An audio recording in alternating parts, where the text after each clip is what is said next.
Man and his symbols in the Holy Bible, the parallels.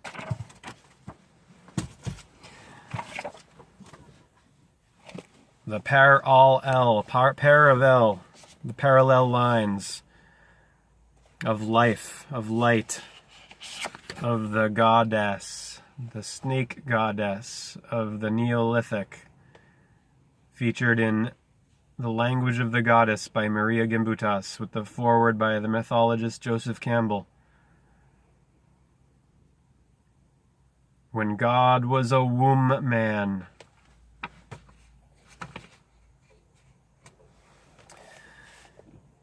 But the dreamer, we're reading from this section, Heroes and Hero Makers, in Man and His Symbols by Carl Jung. But the dreamer is tired, and the scene at the restaurant reflects his need to look at his earlier attitudes in a new light, with the hope of renewing his strength by this regression. And so it turns out what he first sees is a poster suggesting the enactment of a youthful hero role, a high school boy playing the part of Perseus. Then he sees the boy, now a man, with a friend who makes a sharp contrast to him. The one dressed in light gray, the other in black, can be recognized from what I have previously said as a version of the twins. They are hero figures expressing the opposites of ego and alter ego, which, however, appear here in a harmonious and unified relation.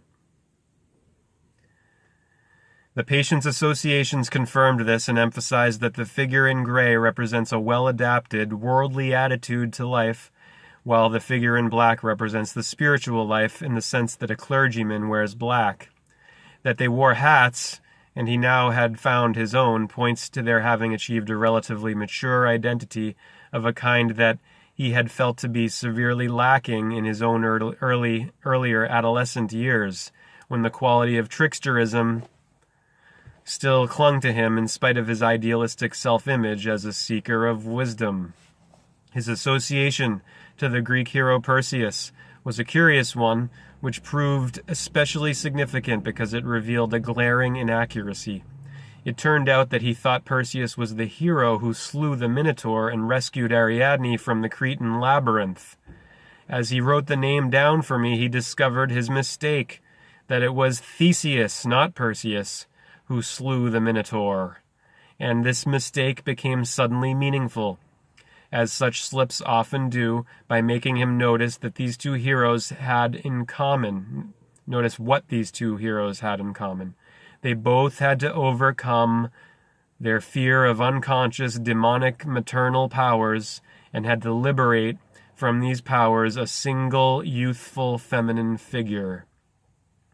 Perseus had to cut off the head of the Gorgon, Medusa, whose horrifying visage and snaky locks turned all who gazed upon them to stone.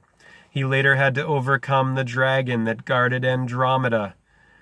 Theseus represented the young patriarchal spirit of Athens, who had to brave the terrors of the Cretan labyrinth with its monstrous inmate, the Minotaur, which perhaps symbolized the unhealthy decadence of matriarchal Crete.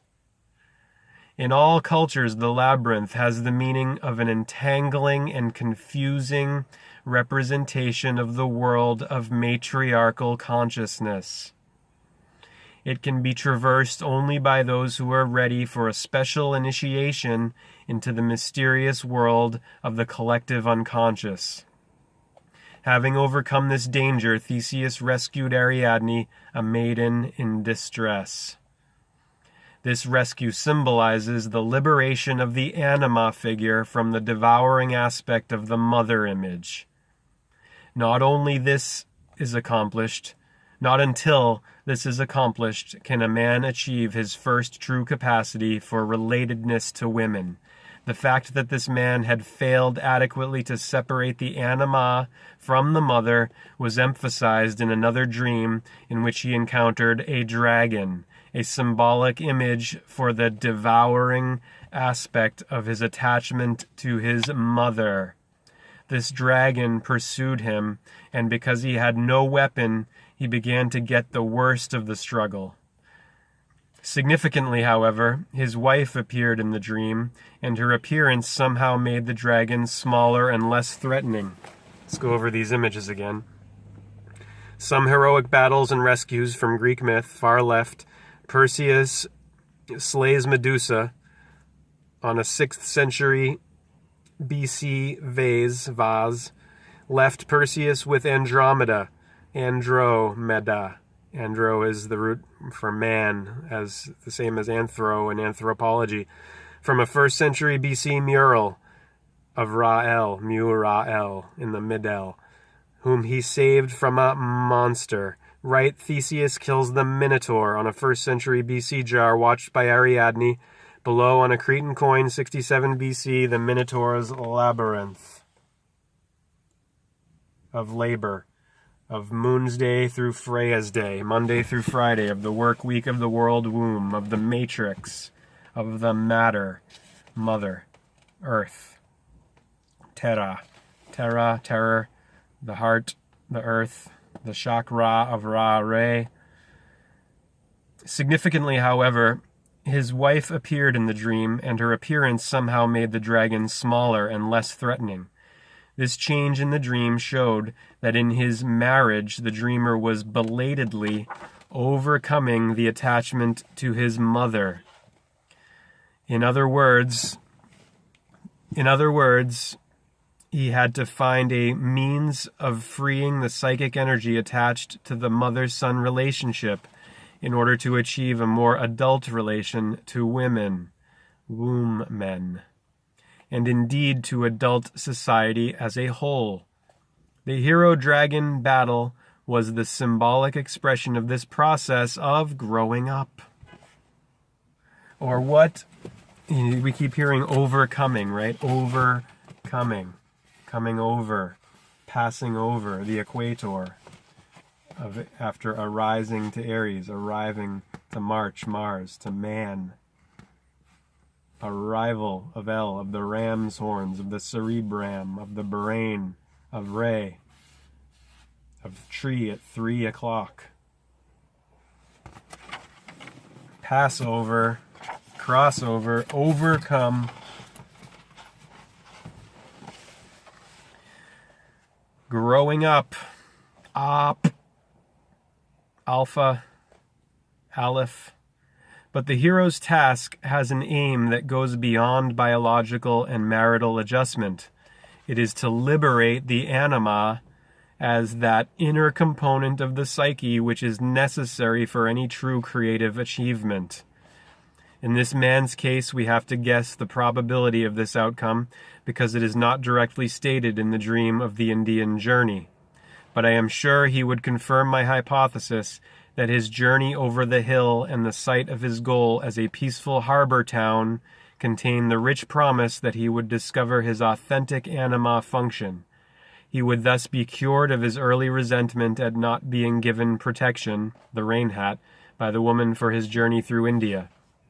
In dreams, significantly placed towns can often be anima symbols. The man had won this promise of security for himself by his contact with the authentic hero archetype, and had found a new cooperative and related attitude to the group. His sense of rejuvenation, juvenile, Jehovah, naturally followed him. His sense of rejuvenation naturally followed him. He had drawn on the inner source of strength that the hero archetype represents. He had clarified and developed, Eve in the middle of developmental. He had clarified and developed that part of him which was symbolized by the woman, the womb man. And he had, by his ego's heroic act, liberated himself from his mother.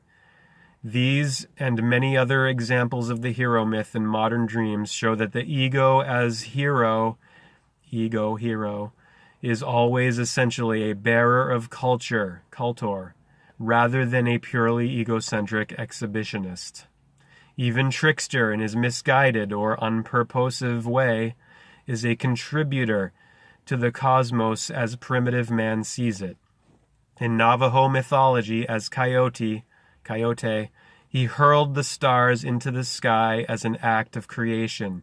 He invented the necessary contingency of death, and in the myth of emergence, he helped lead the people through the hollow reed, whereby they escaped from one world to another above it, where they were safe from the threat of flood. Where are we? 10:29. We have here a reference to that form of creative evolution, which evidently begins on a childlike, preconscious, or animal level of existence. X is tense. So let's read that sentence again. We have a reference to that form of creative evolution, which evidently begins on a childlike, preconscious, or animal level of existence. 6 o'clock. Sin, sign. The beginning. The ego's rise to effective conscious action becomes plain in the true culture hero. In the same fashion, the childish or adolescent ego frees itself from the oppression of parental expectations and becomes individual, an undivided dual. As part of this rise to consciousness, the hero-dragon battle of El may have to be fought and refought to liberate energy for the multitude of human tasks that can form a culture pattern out of chaos.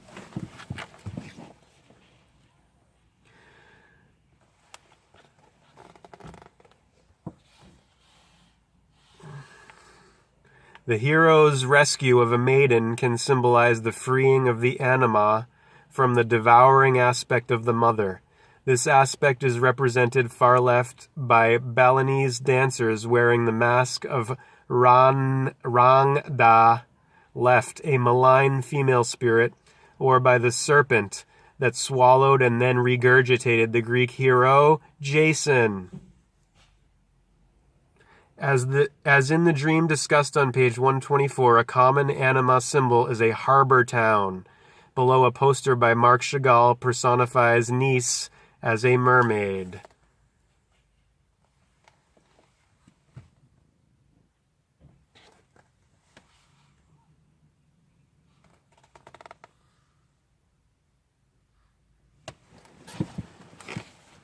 Have a good Saturn's Day. Hare Krishna. Will continue with Man and His Symbols by Carl Jung in the Heroes and Hero Makers section later on. Don't forget, if you haven't seen it, I think it's streaming still on Netflix. Perfect for the season, Eyes Wide Shut. Not Kubrick's best film, but it exposes the Christmas Saturnalia connection and the Elites' continued worship of Satan, December 10th month originally. Decem is 10 in Latin, the time of the sun's death. And the deception. Hare Krishna.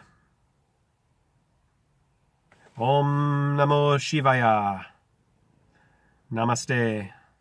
Aloha. Hallelujah.